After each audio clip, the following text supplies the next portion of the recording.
জুলুম কি জিনিস, জুলুমের ফল বড় ভয়াবহ। জালেম বুঝে না জুলুম কাকে বলে, নির্যাতনকারী বুঝে না জুলুম কাকে বলে, বোঝা উচিত। আবু হুরায়রা রাদিয়াল্লাহু তাআলা আনহু বলেন, রাসূল সাল্লাল্লাহু আলাইহি ওয়াসাল্লাম বলেছেন, ইন্নাল্লাহা ইউমলি লিজ-জালিমি, নিশ্চয় আল্লাহ তাআলা জালেমকে সুযোগ দেন, তার ক্ষমতা বহাল রাখেন, ও যেন কিছুদিন জুলুম করতে পারে। এটা আল্লাহর নীতি।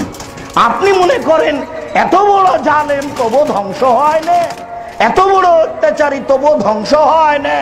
রাসূল সাল্লাল্লাহু আলাইহি ওয়াসাল্লাম বলছেন, জালেমকে আল্লাহ কিছু সুযোগ দিয়ে দেন।